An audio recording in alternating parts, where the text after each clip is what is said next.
თანადგომა და ჭირთათმენა დასაბამიდანვე დაგვიკანონა უფალმა ქართველთ, რაც ცხოვრების წესად ვიღეთ და დღემდე ერთგულად მიყვებით გზას, არა უეკლოს, არა სხვათა გაკვალულს და ბოძებულს. ყოფნა არ ყოფნის გზაგასაყარზე მხოლოდ საკუთარ ძალას, გონისხმევას დაყრდნობილნი გავსულვართ ფონს. გვიომია არა გამდიდრებისთვის, გვიმეგობრია არა გამორჩენისთვის, ძლევ ყოფილვართ, ხმალი არა გვიმართავს ბედუკუღმართთა თავზე. არც სხვისი ჭირი გვიქცევია საკუთარ კეთილდღეობად. მას რა გქონდა ქართველო ასეთი ცოდვა. ღვთის მიერ სამოთხედ ჩამოქმნილა ჭარაში, უმრობისას არ შეიძლება არ შეგძრას ამაზე ფიქრმა. გასაჭირი როდის ვკლებია დღევანდელობა გაგვიგვერდეს, მაგრამ უჩვეულოდ მოწყენილი გვეჩვენა ქართული ზღვისპირეთი, ოდესღაც ჩვენივე სწორფერი იაზონის მომლოდინე. თითქმის არაფერი დაგვრჩენია ქართველთ წარსატაცი. წარუტაცია თუ გვეყოველი დღემდე ძილბურანში მყოფთათვის. რაც დაგვრჩენია ისიც უპატრონობის გამო ღვთის ანაბარა მიგვიგდია, ან თვითონვე გაგვინადგურებია. ამჯერად ყველა ერთად შემოგწყრა.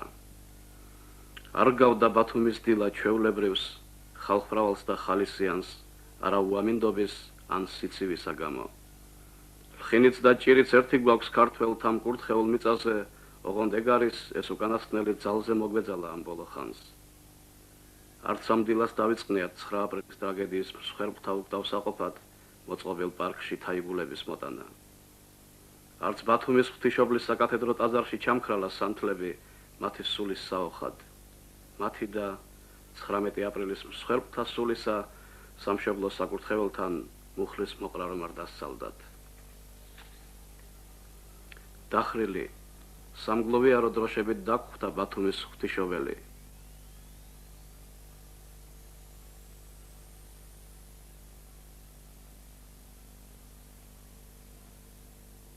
ეს კუთხე ისტორიული კუთხეა და მრავალჭირნახურ გამოვლილი კუთხეა და ნატანჯი კუთხეა, იცით? ნატანჯი კუთხე, აი ხშირად ესეთი საუბარიც კი გვესმის ხოლმე ჩვენი ვთქვათ ახლობლებისგან. დღეს არ არსებობს ქართველი კაცი, ვისაც აჭარაზე გული არ შესტკიოდეს. იცით, აი ეს იგრძნობა, იცით, აი როდესაც თბილისში ჩვენ მე მიხდება ხოლმე ჩასვლა, ყველა იმას მეკითხე, აბა როგორ არის აჭარაში საქმე, აბა თუ ინათლებენ. ეს მართლა უდიდესი თანადგომაა და უდიდესი ვთქვათ ის განცდა, რომელსაც ქართველი კაცი განიცდის აჭარას. იმიტომ რომ იცით რაშია საქმე, რატო განიცდიან ახლა? მაინც ხო ქართველი კაცია ფაქტიურად და რა მნიშვნელობა აქვს ვთქვათ ადამიანისათვის სარწმუნოების შეცვლას. აჭარა იმდენად ტრადიციული ქრისტიანული ქვეყანა გახლავთ, რომ მოგეხსენებათ, რომ საქართველოში საერთოდ ეს არის დედა ეგრეთ წოდებული საქართველოს ქრისტიანობის, იცით? აქედან შემოვიდა ქრისტიანობა საქართველოში. აქედან გავრცელდა საქართველოში ეს ქრისტიანობა ანდრია პირველწოდებულისა და მასთან კიდევ სხვა რამოდენიმე მოციქულის შეწევნითა და თანხლებით. არსებობს ესეთი საეკლესიო გარდამოცემა, რომ აჭარაში დასაფლავებული არის ქრისტეს ერთ-ერთი მოციქული, ეს ბოლო მოციქულთაგანი გახლდათ, ეს გახლავთ მატათა ეს იუდა მოციქულის მაგალითად იქნა აყვანილი მოციქულთა ხარისხში. აი საეკლესიო გარდამოცემაც არსებობს. ასე რომ აი იცით თუ აჭარიდან შემოვიდა ქრისტიანობა საქართველოში, განახლებაც მე მგონი აჭარიდან შეიძლება დაეწყოს. ჭიშმარიტად. ალბათ ღვთისმოღვაწეობა იყო ეს ამბავი, რომ დიდი ხნის განმავლობაში ეს ტაძარი უმოქმედოდ იყო აქ. იცით რა არის, აი სოლომონ ბრძენს აქვს, სოლომონი ბრძენი ეს დიდი მოაზროვნე კაცობრიობისა. სოლომონ ბრძენს აქვს ესეთი შესანიშნავი სიტყვები, დრონგრევისა, დროშენებისა და ასე შემდეგ და მე მგონი აი ეს დადგა ის დრო, დაუდგა ქართულ ეკლესიას ის დრო, რომ უკვე და ქართველ ერთს რომ უკვე უნდა ვაშენოთ, იცით? ის დრო წავიდა, რომ მარტო რომ ანგრევდა ქართველი კაცი და რაოდენ სამწუხარო და გულსატკენი იყო ის, რომ ადრე ვთქვათ ხშირად ამას მისი უწმინდესობაც აღნიშნავს ხოლმე, რომ თუ ჩვენ ქვეყანას, ჩვენ ტაძრებს, ჩვენ ვთქვათ წმინდა ადგილებს ვიცავდით გარეშე მომხდური მტერისაგან, ეხლა ფაქტიურად ისევ ჩვენიანება დაანგრიეს. ისევ ჩვენი საკუთარი ხელითვე დავანგრიეთ და ჩვენი საკუთარი ფეხითვე შეურაცხავთ ეს ჩვენი სიწმინდეები და ეს შეურაცხმყოფელი იყო, იცით? და მე მგონი აი ის სასჯელი, რაც ვთქვათ, აი ამ ხნის მანძილზე, ამ თუ შეიძლება ასე ეწოდოს 70 წლის მანძილზე ქართველმა კაცმა გამოიარა. მე მგონი იმის გამო იყო რა, იცით რომ საკუთარი ჩვენი საკუთარი ფეხით, საკუთარი ხელით რომ შეურაცხავით ისევ ჩვენის მრავალ საუკუნოვანი ქართული ტრადიციები და ქართული ვთქვათ კულტურა, ის აღმატებული კულტურა, რომლითაც ვთქვათ არსებობდა და გადარჩა ქართული კაცი იცით. და აი ეს დრო იმ დღიდან მოყოლებული, რომელ დღიდანაც ვთქვათ ტაძრის ვთქვათ დანგრევა და გადაშენება დავიწყეთ, იმ დღიდან მოყოლებული დღემდე ეს იყო ჩვენი სასჯელი, იცით, აი ამ საშინელი მოქმედების დრო. 9 აპრილის ცემლი არ შეგშრობოდა თვალებზე, რომ 10 დღის თავზე ბუნება შემოგწრა აჭარაში. ვერ მოგვიტანა გაზაფხულმა წლეულს სიხარული, ვერ დაიფარა მრავალჭირნახულმა ნენეს კალთა მშვილიშვილები. ყველაფერს აქვს დასაწყისი და დასასრული, აქ კი უბედურებას ბოლო არ უჩანს. ადამიანი ყველაფერს ეჩვევა, წაბლანის ტრაგედიას რა დაავიწყებს ქართველ კაცს, მაგრამ როცა ზაფხული უსაფრთხო ჩანდა, სწორედ მაშინ შეირყა კიდევ ერთხელ აჭარის მთების კალთები. ბედზე დაეკიდა სოფლები, ჩაო, თაგო, კორტოხი. ათასობით ოჯახმა იძულებით უნდა დატოვოს მამაპაპათა ფუძე. 64 სწორფერი კუთხე, მთელი სიცოცხლის ნაამაგარი, სასახლეების ტოლფარდი სახლები. ამ ხალხს სახლების შენების მეტი არაფერი უკეთებიათო, წამოგცდა ერთგან. ამიტომაც ვართო აღმაშენებლის ჯიშისანი თავისთვის ჩაილაპარაკა დაცლილი სახლის პატრონმა, გულდამწვარი რომ ამოსულიყო უკაცრიელ სოფელში, მამაპაპათა ნაფუძარის თვალშესავლებად, სანამ ამ ზამთარს მეწყერი მთლად აღგვიდეს პირისაგან მიწისა. საშინელი სანახავი ყოფილა მკვდარი სოფელი. მერცხლის ბუდეებივითაა ჩამწკრივებული სახლები ფერდობებზე. გოჯი მიწა არ დარჩენია გამრჯე აჭარელს დაუმუშავებელი. წლების განმავლობაში მივიწყებულ მთიან აჭარასაც დაატყო თავისი კვალი ჯავახეთის მსგავსად სასაზღვრო ზონის არსებობამ. გაუცხოვდა ეს მხარეც ქართველთათვის. ალბათ ამის მიზეზია, რომ დღესაც უმეტესობა ქართველთა 100 წლის წინანდელ მოგზაურთა მიერ აღწერილს იცნობს და მსჯელობს დღევანდელ აჭარაზე. ჯავახეთისგან განსხვავებით იმრავლა ქართველმა აჭარაში. უკიდურეს გაჭირვებაშიც კი არ მიატოვა თავისი კუთხე. თას ტყეს შეეჭიდა უმიწობის გამო. ალბათ ამანაც შეუწყო ხელი მეწყერის უბედურების ჟამის დადგომას. ბათუმიდან გასულებმა პირველად ხელვაჩაულში ვიგრძენით მომხდარი უბედურების ძალა. მახიის ხიდი დაენგრია ჭოროხს. ჩვენს რაიონში შეეწირაო სტიქიას პირველი მსხვერპლი, გვითხრეს ქედაში. გასაჭირში აღმოჩნდა სოფლები ოქტომბერი, მერისი, აბუქეთა. ზვავებმა წაიღო სახლები. უღრმესი მადლიერებით იხსენებს დიდი და პატარა აჭარაში უწმინდესის და უნეტარესის სრულიად საქართველოს კათოლიკოს პატრიარქის ილია მეორის ჩამობრძანებას. არ გაგკვირვებია აჭარელ ქართველის მიერ განსაცდელის თუ სიხარულის ჟამს ღმერთის ხსენება. მათი წინაპარი ხომ ერთ-ერთი პირველი ეზიარა ქრისტეს ჯულს ამ კუთხეში. ქედაში შევხვდით ქართული ისტორიის ერთ-ერთ უნიკალურ ქმნილებას. თამარის ხიდი. ამბობენ 12-აო ასეთი ხიდი აჭარაში, თამარის სახელთან დაკავშირებული. სწორედ აქ მოწყობილა გასულ ზაფხულს სახალხო ნათლობა. წლეულს აჭარაში იდგა ჟამი ქართველთა ხელახალი მოქცევისა. ამ კუთხეში გარდა ქართულისა სხვა ენა არასოდეს ქონიათ ქართველთ. არასოდეს აღურევიათ ადაწესები. ზოგჯერ ისეთ ქართულ სიტყვასაც წააწყდები, ლექსიკონებს რომ შემოუნახავთ მხოლოდ რძალბატონო მიმართავდა ოჯახის უფროსი ახალგაზრდა დიასახლის. ქედის რაიონის მოსახლეობა დღეისათვის 20,000 შეადგენს.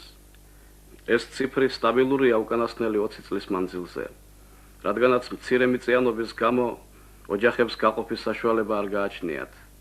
ვინ იყო აქამდის ბედის მაძიებელთა გამკითხავი? თვითონვე უნდა ეზრუნათ საკუთარ თავზე.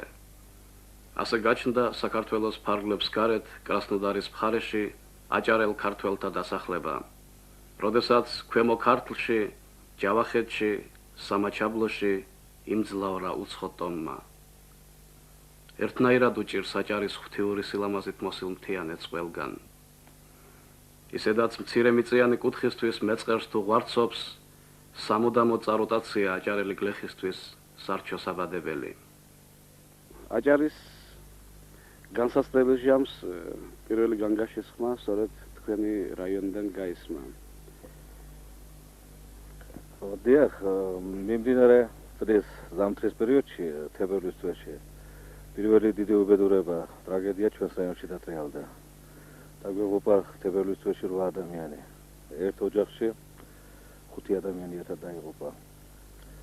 მძიმე მდგომარეობა შეიქმნა ძალიან და ყველაფერი გეტა სხვა დანარჩენი ადამიანების, სოფლების, ცხოვრების გადასარჩენად. ძირითადად საიმედო ადგილებში გახიზნის საშუალებებით. სულ რაიონში დაიბენწყრა და ზვავსაშიშ კერებში მოხვდა 300-ზე მეტი ოჯახი. ყველაფერი გაკეთდა იმისათვის, რომ ძირითადში პირველ რიგში დაანგრეული საცხოვრებელი სახლები ისად დაენგრა, გაკეთდა ღონისძიებები განხორციელდა სხვა რაიონებში ჩასახლების გზით. აი დღეს თუ არის რაიონიდან კიდე გასასახლებელი ხალხი? ამჟამად ძირითადში პრობლემა გადაწყვეტილია, რაიონში მდგომარეობა სტაბილურია, მაგრამ როგორც სპეციალისტები, გეოლოგიური სამსახურები ჩვენ გვეუბნებიან, მდგომარეობა კიდე დაზაბული იქნება 1-2-3 წლის განმავლობაში. ეს კადრები შუახევის რაიონის სოფელ ფურტიოშია გადაღებული. ამ უბანს ელვაურს ეძახიან. ელვას ხსენებაზე მადლიერებისა და იმედის ნაბერწკალი უბწყინავს აჭარელს თვალებში. ეს გასაგებიცაა. გაერთიანება ელვა და მისი პროფკომიტეტის თავმჯდომარეს ომარ გრიგოლაშვილის წამოწყებას მთელი დაუდგა მხარში აჭარელ ქართველთა დასასახლებლად ჯავახეთში. ცოდვის კითხვა კაცმა ასეთი სახლი მიატოვა და სხვაგან საძირკვლიდან დაიწყო ყველაფერი. ბათუმიდან ხულომდე ვერ მოუთვლით, რამდენი შემოგვხვდა გზა საოჯახო ნივთებით დატვირთული მანქანები. ზოგიერთი მათგანი თვითონვე ეძებს თავშესაფარს, კარს მომდგარი ზამთრის წინ ბედის საძიებლად გასდგომია გზას. გზაში წამოვეწიეთ ამ ბარგით დატვირთულ მანქანას, რაც ჩვეულებრივი სურათია ამ კუთხისათვის. ტოვებენ დამეწყრილ სოფლებს მკვიდრი მოსახლენი. საით მივბრძანდებით ბატონო, სად მიგეთ? ჯანებათმენი ბატონო, ქობულეთისიანი ჩხეიძის 14 ნომერში. ეს სახლი დაგენგრა. დამენგრა სახლი და ნარჩენები მაქვს და მიმაქვს. ეთყობა ვერ გაწვდა ყველაფერს ვერც რაიონის, ვერც რესპუბლიკის ხელმძღვანელობა. 18 მილიონი მონეტი შეუდგენია დღემდე მხოლოდ აჭარელთა ფონდში დაგროვილ შემონაწირს. ამას წინათ ერთ-ერთ ინტერვიუში ბატონმა აკაკი ბაქრაძემ განაცხადა, 20 მილიონი მონეტი გჭირდებაო ქვემო ქართლში 700 სახლის შესაძენად. ცხადია თუ რაოდენ მცირეა 18 მილიონი იმ პრობლემათა გადასაწყვეტად, რაც აჭარის სტიქიას მოყვა. 1990-91 წლებში დაგეგმილია აჭარიდან 60,000 კაცის განსახლება, დემოგრაფიული და ეკოლოგიური წონასწორობის აღდგენის მიზნით. ჩვენ კი დავსცენთ. იქნებ მართლა ეშველოს ამითი საქმეს, თუ კი დაგვაცელა ბუნება მორი წელიწადი. წელსაც მძიმე ზამთარს მოელიან აჭარაში. აქ ფერმა ყოფილა. ყველაზე განიერი ადგილი იყო ამ ხეობაში. ისე წაულეკავს მეწყერს ძნელი წარმოსადგენია აქ რაიმეს არსებობა. არადა გვითხრეს, აქ გამართულ კომპლექს მიკროქალაქს ვეძახდითო. ნამეწყრალზე დაგუბებულ მდინარეს ვენახის ზვრებიც გაუყოლიებია თან. ნამეწყრალის თავზე გავაკება მწვანეში ჩაფლული. ეს სოფელია, რომელიც დღეებს ითვლის აქ სასწრაფო გასახლებამდე. სოფელი ტბეთი. ყველაზე უსაფრთხო ჩანდა სოფელი წლევანდელი გასაჭირის ჟამს. ბუნებას და მთას შეჭიდებულ აჭარელს ასე იოლად ვერ გასტეხ, მაგრამ საოცარია საუკუნოვანი ნაძვნარი დაფარულმა ფერდობმაც ვერ იხსნა სტიქიისაგან ძირძველი ისტორიული სოფელი. თვითონვე დაემუქრა წასალეკად მას. 8 ადგილას მოწყდა სადაწვნილი ნაძვნარი ფერდობს, მეწყერმა და ღვარცოფმა მიწასთან გაასწორა საცხოვრებელი სახლები. ამაოდვეძებეთ აქ ახალგაჭრილი გზა ან აფეთქებული კლდეები, რასაც უმეტესწილად მეწყერის მიზეზად თვლიან. მას რამ გამოიწვია რა ძალამ დაძრა სადაწვდენილი მთები, ფიქრობ შენთვის და პასუხი ვერ მოგიწებნია. ვერც საუკუნეს მიტანებულმა ბაბუა ასლან მოგვიპასუხა ამ შეკითხვაზე. მეწყერი როგორ არ ახსოვს, მაგრამ ის რაც დღეს აჭარაში ხდება, არც წინაპრებისგან გამიგონიაო. გადაღება არის სურვა. ნაღვლიანად ჩაილაპარაკა, რამდენი ახალგაზრდის სული შეიწირა სტიქიამ, მე რა გამოსაჩენი ვარო. სოფელში ჯერ კიდევ ბევრი ოჯახია სახიფათო ზონიდან გასაყვანი. ბაბუა ასლანის ოჯახიც მათ შორის. კითხვაზე თუ რატომ არტოვებს სოფელს ასე გვიპასუხა, ჯერ სასაფლაო არ წაუღია მეწყერს, ჩემი ადგილი აქ არის, თქვენ ახალგაზრდებს მიხედეთო. არაფერი გვითქვამს, ქართველი კაცი ხომ ოდითგანვე სხვათა სიგეთისთვის ითვლის წუთი სოფელს უკანასკნელ დღემდე. რაიონში რაც ვნახეთ, ჩვენ ყველაზე მძიმე მდგომარეობა აქ სოფელ ტბეთში დაგვხვდა. ჩვენ ახლავთ განვართ იმ ადგილას, სადაც იყო სოფლის მაღაზია, ბიბლიოთეკა, კავშირგაბმულობის სახლი და სულ ყველაფერია, ჩვენ როგორც ხედავთ, მიწისაგან პირის აღიგავა. მე აღარაფერს ვამბობ იმაზე, რომ თქვენი თვალით ნახეთ, რა მდგომარეობაშია საცხოვრებელი სახლები, სხვა ობიექტები, ასე რომ აქ ძალიან დაძაბული ვითარება გქონდა და მომავალშიც როგორც ნახეთ, საშიშროებას ველით აქ კიდე. ამ საერთო გასაჭირიშე ალბათ ისიც უნდა ვთქვათ, რომ საშიში არის ადგილობრივი მოსახლეობის აქ-დატოვება. რითი ფიქრობთ ამის გადაწყვეტას? მე უნდა გითხრათ, რომ ეს შიში უნდა მოიხსნას ალბათ, იმიტომ ყველა ზრუნავს იმისათვის, რომ ისინი უსაფრთხო ადგილზე გადავიდნენ და რაც თავარია, როგორც მოგახსენეთ, მიდის ორგანიზებული წესით ჩვენი რესპუბლიკის სხვადასხვა რაიონებში ჩასახლება. მე უნდა გითხრათ, რომ ის გასაჭირი, რომელიც ჩვენ გქონდა, რომელსაც თქვენ ხედავთ, ისე გადავიტანეთ, რომ ზოგჯერ გვავიწყდება კიდეც ისეთი მხარდაჭერა, ისეთი თანადგომა იყო ჩვენი რესპუბლიკის ყველა რაიონი, სოფელი, ქალაქი, ყველა ფეხზე დადგა. არ არსებობს, ეხლა მე ვერ ჩამოგითვლით რაიონს, ქალაქს, სადაც ჩვენებურები არ ჩასახლებულებთ. ჩავიდნენ იქ და როგორც შინავრები ისე მიიღეს. მე უნდა გითხრათ, რომ ვანში, ხონში, წალენჯიხაში ზოგიერთმა იქაურებმა სახლები დაუთმეს აქედან ჩასულ ცხოვრებლებს. უდიდესი თანადგომა, უდიდესი მხარდაჭერა. და ამითავარ ძლიერები და იმედი მომეცა და ჩვენს ხალხსაც ამის იმედი აქვს, რომ ჩვენ არაფერი არ მოგვივა და არაფერი ალბათ ისეთი ზიანი, საშიში რამ, რომელიც შეიძლება დიდი თოვლობის შედეგად მოხდეს, ალბათ დაზღვეული ვიქნებით. ასეთი მხარდაჭერისათვის ჩვენ თუ მომცემთ საშუალებას, თელს რესპუბლიკას, თელ ჩვენ ქართველ ერს, ყველა რაიონის ცხოვრებს მინდა დიდი მადლობა გადავუხადო და დავარწმუნო, რომ აქაურები იქაც ისეთივე ენერგიით, ისეთივე დიდი სიყვარულით მოეფერებიან იქაურ ცხოვრებლებს, იქაურ მიწას, როგორც მათ ტრადიცია ახასიათებს და მე მინდა კიდევ ერთხელ დიდი მადლობა გადავუხადო ყველას ამ დიდი თანადგომისათვის. მადლიერებით იხსენიებენ ვანის, ხობის, ლანჩხუთის, ოზურგეთის, სიღნაღის, ხონის, ზუგდიდის და სხვა რაიონების მოსახლეობის თანადგომას უსახკაროდ დარჩენილთა დასახლების საქმეში. ამ კი მოიძებნება კაცი საქართველოში ქართველს უთხრას ნუ დასახლდებიო. ნუ იტყვით და მოიძებნება თურმე.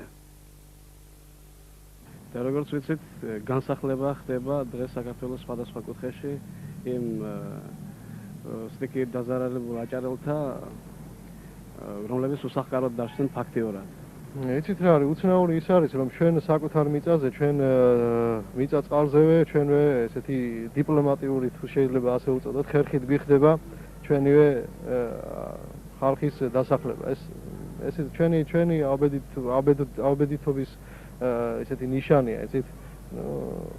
ასე ვიზამთ, რა ვქნათ, ესე ქართველი კაცი ალბათ იმანაც გადაარჩინა ღვთის შეწევნით, რომ ასეთი გულმოწყალე იყო და ასეთი დიდი სიყვარულის გრძნობა გააჩნდა და მე მგონი ეს არის ერთ-ერთი ყველაზე ჩვენ დიდი სათნოება, იცით, ღვთის წინაშე და ეს ქრისტეა ჩვენში, იცით?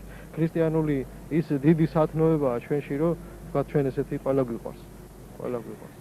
აქ ნანახის შემდეგ ცოტა ძნელი არის რაიმე თქმა, მაგრამ ტარიელ სახლის აღდგენას აპირებთ თუ როგორ შეიძლება აქ სახლის აღდგენა? ჩვენ 30 მარტს მოგვიხდა ეს შემთხვევა. კახიზმულები ვიყავით რაიონის ხელმძღვანელები ყოველთვის გვაფრთხილებდნენ. მე განვაცხადე, რომ სახლი გასკდა, ყველას ხელმძღვანელებს უთხარი, რომ ასეთი მდგომარეობა მეთქი და ამოვიდნენ შეამოძმეს და გამაფრთხილეს, რომ ცხოვრება აქ არ შეიძლება. და გამაფრთხილეს კიდეც რომ გავხიზნულიყავი. ხუმრობა ხო არა ასეთ სახლი დაგენგრეს და ისე ამ ადგილზე გააკეთო. იქ გამოვხედეთ რომ სახლი არაფერი არა და მოედით აქ. რამდენი სახლი დაზიანდა ამ ზამთარში თქვენ რაიონში? ჩვენთან ამ ზამთარში 700 სახლზე მეტი დაზიანდა, რომლის გამოყენება არ შეიძლება და ფაქტიურად დაიშალა. საცხოვრებლად არ გამოდგება არაფერი. და თქვენ აი ხედავთ ამ ადგილს, ხედავთ სახლებს, ეს არის ერთი მაგალითი, თორემ ყველა სახლების უმრავლესობა ასეთ დღეში ჩავივარდა. აქ ორსართულიანი ვებერთელა სახლი იყო. თავისი ყველა მოწყობილობით ჩაიძირა ფაქტიურად სახლი. მარჯვნივ თქვენ ნახეთ, ანალოგიური სახლი იყო, ისიც გამოუყენებელი არის უკვე დღეს. ვარაუდობთ, რომ 1999-90 წლის განმავლობაში ალბათ 2000 კომლი უნდა განსახლდეს. ეხლა ჩვენ უნდა გითხრათ, რომ 300 კომლს აქვე ადგილებზე მოუნაცვლეთ ადგილი. ამ მოსახლეობას აქვე უზრუნველყოფთ უსაშიშრო ადგილები. სანახავით და გადასაღებიც აწი გქონდა ქედისა და შუახევის რაიონების შემოვლის შემდეგ. ყველგან ასე გვეუბნებოდნენ, ჩვენ რა გვიჭირს თქვენ ხულოში უნდა ნახოთო. ყველგან გრძნობდით თუ როგორ განიცდიდნენ ყველანი წაბლანის სხალთის ტრაგედიას, ჯერაც რომ არ განელებიათ. მართლაც ხულოს რაიონი ხომ ეპიცენტრი იყო უბედურებისა. ამ გაზაფხულზე რომ დაატყდა თავს მთიან აჭარას. ამაოდ ვეძებთ ფერდობებზე დაუმუშავებელ აჭარელი გლეხის ხელნაკლულ მიწის ნაგლეჯს. ხატურის ფუნჯით ჩახატულს უფრო ჰგავს შერეული ტყით დაფარულ ფერდობებზე სიმინდისა თუ თამბაქოს მცირე ზომის ნაკვეთები. ამათ პლანტაციას ვერ უწოდებ, რადგანაც თვითონ სიტყვა უფრო ვრცელს თვალუწიერს გამოხატავს თითქოს. აქ თითოეული მცირე დამუშავებული მიწის ნაკვეთი დაუღალავი ჭიდილია ბუნებისა და აჭარელი გლეხისა. საკუთარი თვალით ხედავ ყოველივეს და ამის შემდეგ გესმის მხოლოდ წელს ისიც დიდი ბრძოლის შემდეგ მოუხსნესო ქედის, შუახევის, ხულოს რაიონებს კარტოფილის სახელმწიფო გეგმა. ისმენ ამას და იქვე წარმოიდგენ თუ როგორ ზრუნავდა იგივე სახელმწიფო წლების განმავლობაში ამ კუთხის ეკოლოგიური სიმართლისა და სიწმინდისათვის. უმეტეს შემთხვევაში იძულებით ხელყოფდა გლეხი მისივე დამცველ დედაბუნებას. იქნებ მართლა იყოს ერთ-ერთი მიზეზი უბედურებისა ბუნებაში ასეთი განუკითხავი ჩარევა. მაგრამ მაინც არ გასვენებს აქ ჩამოსულს კითხვა, რა იყო ის ძალა, რომელმაც ასე დაგვაქცია? ქართველ კაცს არც მარტო საკუთარი ჭირით უცხოვრია არასოდეს. ხშირად საკუთარი დაგვიწყნია, სხვა შევხიდები ვართ ისედაც ქედ დამძიმებულნი, სხვას უფრო ერთგულად ვჭირის უფლობდით მუდამ. ამჯერადაც ასე გვეწერა ალბათ. განას სხვის გასაჭირად ვიღეთ, სომხეთში მომხდარი წარღვნა. განა შორიდან მაყურებლის როლში ვყოფილვართ, ან ერთხელ ვალის მოხდით მოგვიმთავრებია საქმე. მაცხოვარიც ხომ ამასვე გვასწავლის. ნეტარიყვნენ მოწყალენი, რამე თუ იგინი შეიწყალნენ. ალბათ ისიც დაგვანათლა უფალმა საკუთარი ტვირთი მარტოს გვეზიდა მუდამ. ამჯერადაც ასე გვიერთგულა ბედმა. ისევ ჩაიცვა საქართველომ თალხის ამოსი ხულოში წაბლანაში მომხდარი ტრაგედიის გამო. ტრაგედიისა, რომლის მსხვერპლთა რიცხვი ჯერ კიდევ დაუზუსტებელია. 19 აპრილს დილის 7 საათზე ჩამოწვა ზვავის პირველი ნაკადი. საბედისწერო გამოდგა 19 საათსა და 10 წუთზე ჩამოწოლილი მესამე ტალღა, რომელმაც არავინ და არაფერი დაინდო. იუწყებოდა 23 აპრილს ხულოს რაიონული გაზეთი. 23 ადამიანის სიცოცხლე იმსხვერპლა სტიქია მწაბლანაში. 2 მათგანი იქვე განისვენებს, ვერ მოხერხდა მათი მოძებნა. სულ 42 ადამიანი შეიწირა დიდთოვლობა მაჭარაში. თითქოს უკვე ყველაფერმა ჩაიარა, მაგრამ პირველად ჩამოსულს ნასოფლარს გაღმა სანახევროდ ჩამოშლილი სოლგომანის მთისკენ მიგანიშნებენ. 70 მეტრის სიღრმის ხრამი ამოუსია და სოფელი 10 მეტრის სისქის ღორღის ქვეშ მოუქცევია. ენა არ მოგიბრუნდება რაიმეს სათქმელად, აქ ხომ ყველა ქართველის სისხლი და ხორცი მარხია. მომავალში მემორიალის აგებას აპირებენ ამ ადგილას მათი ხსოვნის უკდავსაყოფად. გულდამძიმებულნი ვბრუნდებით ხულოს რაიონული ცენტრისკენ.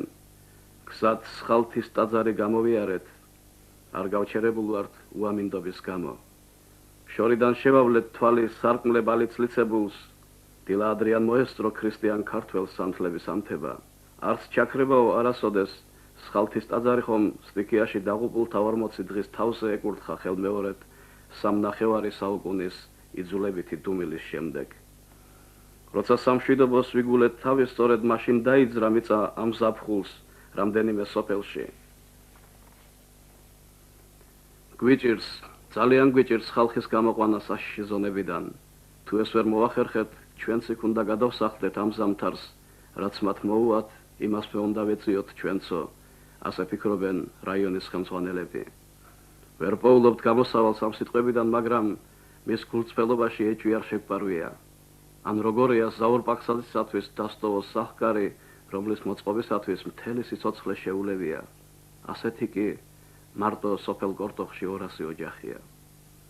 მართლაც თითქოს მთის კორტოხზე ტბეთის მსგავსად ნაძვნავს შეფარებული კოპწია სოფელს, ვინ იფიქრებდა სწორედ ის დაემუქრებოდა წასალეკად, რაც აქამდე იფარავდა, ფრისი იმედიც ჰქონდა.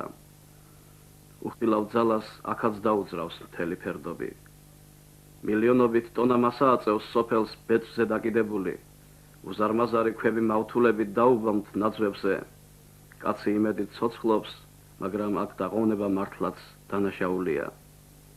კიდევ ერთხელ დავრწმუნდეთ, რომ სანამ საკუთარი თვალით არ ნახავ, ვერ წარმოიდგენ იმ უბედურებას თურმე, რაც აქ მომხდარა თქვენთან რაიონში და საერთოდ აჭარაში. აქ კი ხედავთ, რომ ახალი საშუალების წინაშე ვდგავართ კიდეც ამ სოფელში. ჩვენ უკვე ცოტა ისეთი შეიძლება ითქვას სტაბილური ვითარება შევქმნით. 4000-მდე ოჯახი გავიყვანეთ ზვავსაშიში და მეწყერსაშიში ზონიდან. ჩავასახლეთ საქართველოს სხვადასხვა რაიონებში.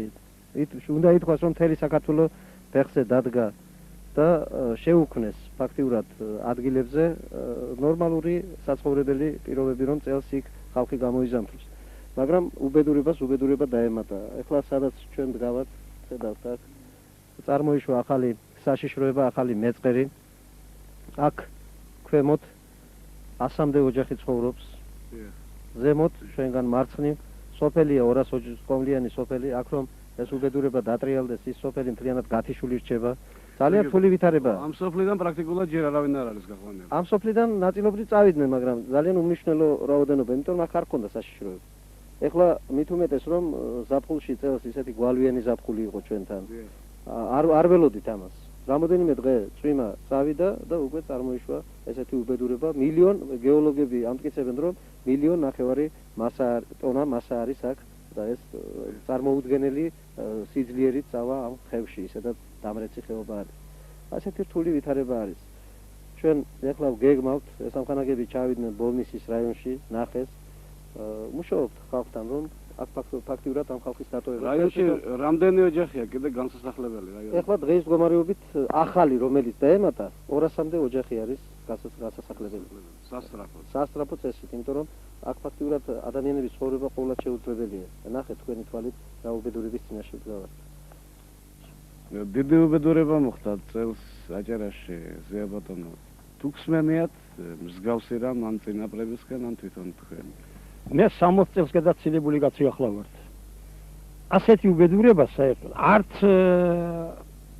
უფროსებისაგან, არც გადმოცემით წინაპრებისაგან, საერთოდ აჭარას ასეთი დიდი სიქიური უბედურება დადეხოდეს თავს არ ყოფილა.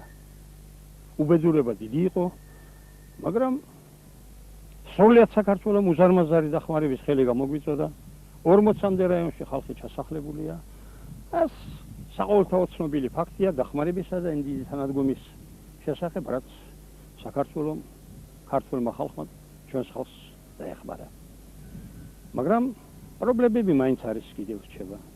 ხალხი დიდძალი ხალხი გადასახლდა, ძალიან მზრუნვობით, ძალიან თანადგომით ეპყრობიანი ყველანი, მაგრამ პრობლემები აქაც გვაქვს ჩვენ ადგილზე დარჩენა მოსახლეობის პრობლემები, არ ყოფნის კრედიტები. შესხები რომ ივსეთ ხალხს დავეხმაროთ, არ არის საშენ მასალები, ცემენტი, ხე-ტყის მასალა, ბევრი პრობლემაა აქაც. რაიონული ხელმძღვანელობა, რესპუბლიკის ხელმძღვანელობა ყველაფერს აკეთებენ იმისათვის, რომ დახმარება გაუწიონ და ადგილობრივ მოსახლეობას, რომელიც ძირძველი მოსახლეობა აქ დარჩა ადგილზე, რომ მას ასადამენ ყველანაირად გაუმართოთ ხელი.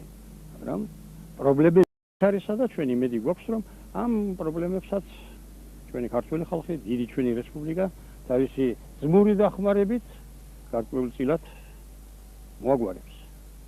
უპრეტენზიოა აჭარელი ქართველი, ეგ არის ერთმანეთი არეთმობად, ამიტომ უნდა გამოიძებნოს ადგილი მათი ერთად კომპაქტურად დასახლებისთვის, ასეთად მათ ადიგენის რაიონის სოფელი ფარეხა ეგულვით. რაიონში სახიფათო ზონაშია 1200 ოჯახი, მთლიანად დანგრეულია 203 სახლი. 422 სახლი ავარიულია და იქ ცხოვრება შეუძლებელია. ხოლო 478 საფრთხეშია. წყობრიდან გამოვიდა 2459 ჰექტარი სავარგული. განადგურდა 1001 ჰექტარი საკოლმეურნეო და 251 ჰექტარი სახელმწიფო ტყე. საუბედუროდ ეს ციფრები ამ საფხულს საგრძნობლად გაიზარდა. რა ძალა იყო მაინც ასე რომ დაგვაქცია, არ გვასვენებს კითხვა.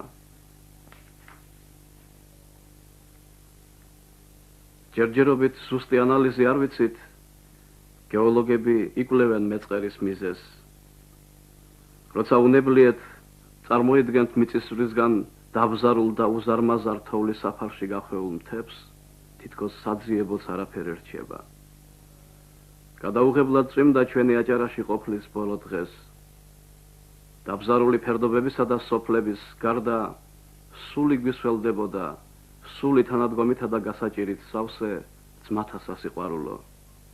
აქედან ჩვენი გზა ჯავახეთისკენ მიემართება, სადაც ახალი დასახლება შენდება ხულოს რაიონის მკვიდრთათვის. ერთბედს ქვეშ იყო ეს მხარე მუდამ. მესხეთ ჯავახეთი უფრო ბუნებრივია აჭარელი ქართველისათვის, ამიტომაც ისურვეს ამ მხარეში დაფუძნება. ვინ დაუშლიდათ, ოღონდ გაჭირვებულს ხელი გაემართოსო, მაგრამ ვინაც გასაჭირის ჟამს შევიფარეთ, იმან დაივიწყა მაცხოვრის ჩვენის დანაბარები. არა გული გითქმოდეს სახლისათვის მოყვასისა შენისა, არცა ყანისა მისისა, არცა ყოვლისა საცხოვრისისა მისისა, არცა ყოვლისა მისთვის, რაიცა იყოს მოყვასისა შენისა. ყველამ როდი გაითავისა ჩვენი გასაჭირი, ყველამ როდი იტვირთა ჩვენი ტვირთი.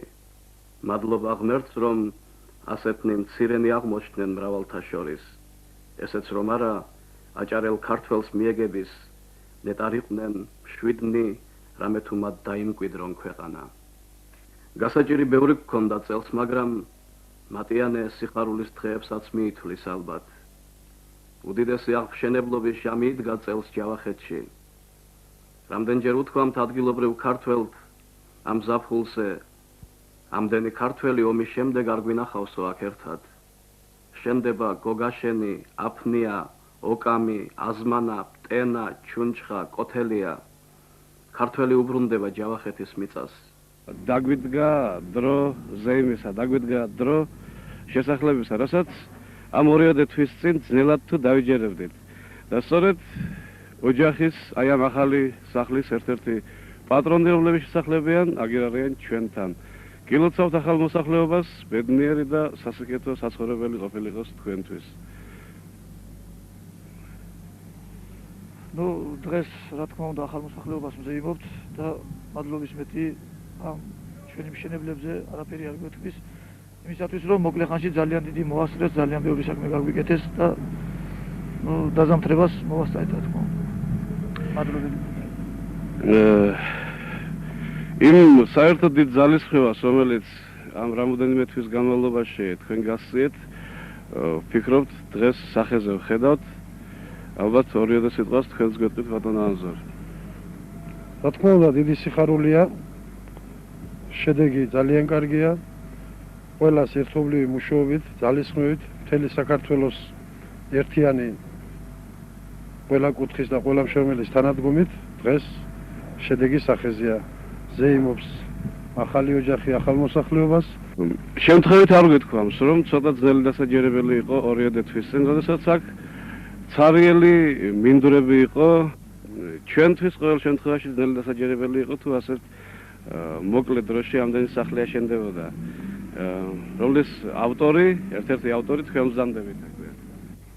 ძნელი იყო, გულთან არ მიგვეტანა ყველა ის გასაჭირი რაც ჩვენ ძმებს დაადგათ თავზე ამ ძნელბოდებს ჟამს, ყველა მშენებელმა გულთან მიიტანა ეს დიდი ტრაგედია ჩვენი აჭარელი ძმების და შეიძლება ითქვას, რომ ესეთ უმოკლეს დროში ყველას ესეთი თავდადებული შრომით შეძლეს თითქმის რთული ამოცანის დადებითად გადაწყვეტა. შეუძლებელი შეძლეს. ნუ ამას ჩვენთვის უნდა ვხედავთ, ჩვენი გადამღები ჯგუფი მთელი ერთი კვირის განმავლობაში იმყოფებოდა აჭარაში. იმ სოფლებში, საიდანაც გადმოსახლდნენ ჯავახეთში ხალხი, კარგია რომ ამ ჩვენს დღევანდელ თქვენთან შეხვედრას ხულოს რაისაბჭოს აღმასკომის თავმჯდომარე ბატონი ტარიელ ნიჟარაძეც დაესწრო. ბატონო ტარიელ, ჩვენ 60 ვიხილეთ. 60 ოღონდ საუბედუროდ ნახევრად დანგრეული 60. დარწმუნებული ვარ, რომ აი ეს ხალხი ისევე გაალამაზებს და დაამშვენებს ამ კუთხეს, როგორიდანაც ისინი გადმოვბრძანდნენ. ის დიდი წარმატებები, რაც დღემდე მივაღწიეთ, ერთიანი საქართველოს ძალისხმევით მოხდა ყველაფერი. მადლობა უნდა უთხრა რაინის შრომელების სახელით. მთლიანად საქართველოს, ერთიან საქართველოს, ყველა მშრომელს და ჩვენი მშრომელების სახელით. ჩემ მშრომელებს მინდა უსურო კიდე გამრავლება ჯავახეთის მიწაზე, პატრიოტიზმი და სიყვარულზე დაფუძნებული ოჯახების შექმნა. მადლობა ყველაფრისთვის. მადლობთ. თქვენ ხომ არ ეტყოდით რაიმეს? რა გიქნებოდათ სათქმელი? დავიცი, მადლობის მეტი არაფერი გვეთქვის. დიდად ბედნიერი ვართ, რომ ასეთი დიდი საქმე გაგვიკეთდა და დაზამთრებამდე ჩამოვასწარეთ. ძალიან გვიხარია ადგილობრივ მაცხოვრებლებს გამოცოცხლდა ჩვენი მიწა-წყალი საქართველოს ეს უძველესი კუთხე და მე მჯერა და დარწმუნებული ვარ, რომ ეს ხალხი თავის სიტყვას იტყვის აი ამ მიწაზე. აღორძინდება, გალამაზდება საქართველოს ეს ერთ-ერთი უძველესი კუთხე. წვანით მოსილ აჭარიდან გადმოსულს უდაბნოდ გეჩვენება ჯავახეთის თვალუწვდენელი მზით გადარუჯული ბინდვრები. მაგრამ აქვე გახსენდება სულ ნათი აკაკის სიტყვები. საქართველოს სულ სხვა ბაღია და მის ყვავილებსაც სხვაგვარი მებაღეობა სჭირდებაო. სწორედ ქართველი მებაღის ხელი აკლდა ამ კუთხეს აწლეულების განმავლობაში, თორემ მემატიანე ხომ ასე გვიყვება 7 წელიწადს იწვოდაო ჯავახეთის ტყეები მონღოლთა შემოსევის შემდეგ. აჭარელი ქართველი კი სწორედ ის მებაღია, რომელიც ისტორიას გაამრთელებს ამ კუთხეში. ზეიმობენ ახალ მოსახლეობას, აბულაძეები, ცეცხლაძეები, ოქროაშვილები, დავითიძეები, ხოზრევანიძეები მკვიდრდებიან ჯავახეთის ქართულ მიწაზე. ზოგი მათგანიც წინაპართა ფუძეს დაუბრუნდა.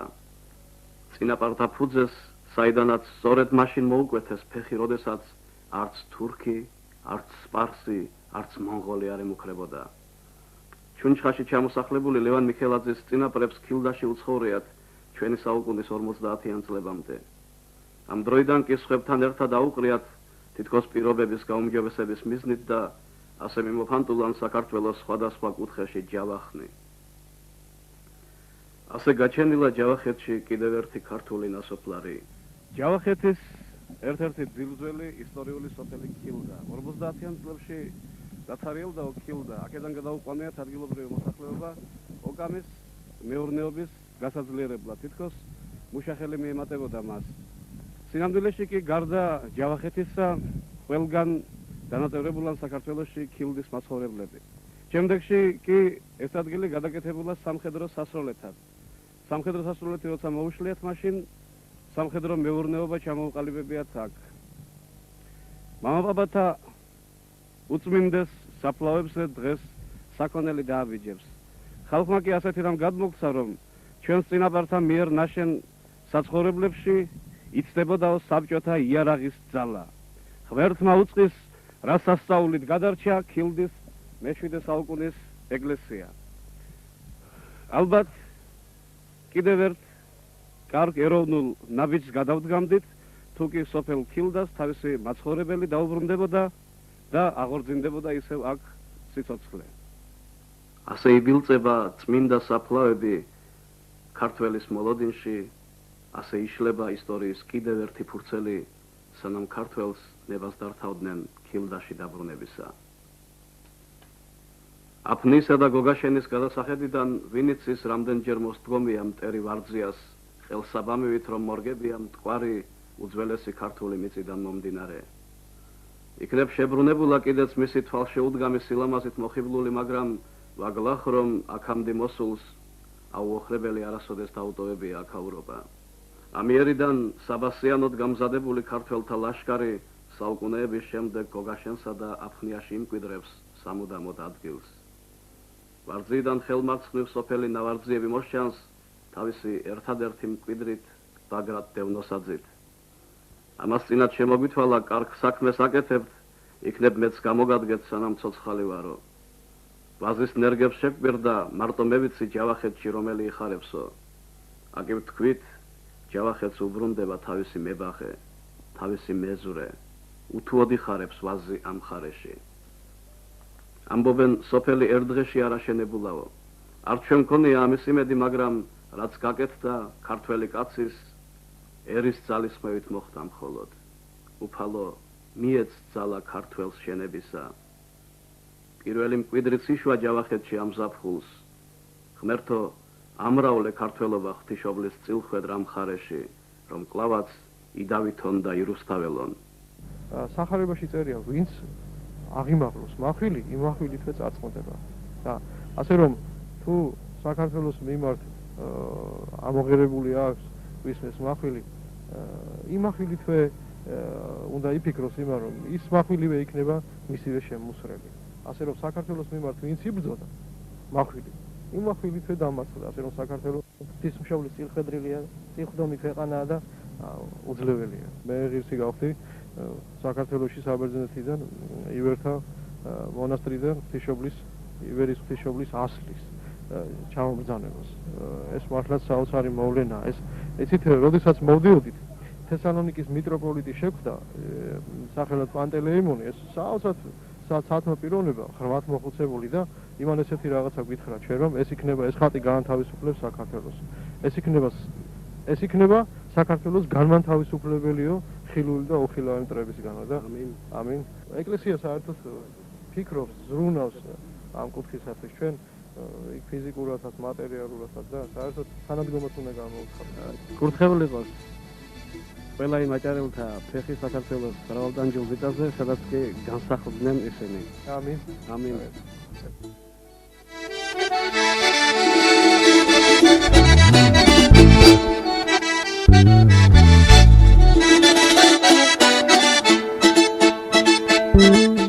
სუფრაშენი სიმღერაც ყვამოსალახენია, განუდაგანი დავიწყო თურმის მოუწყენია.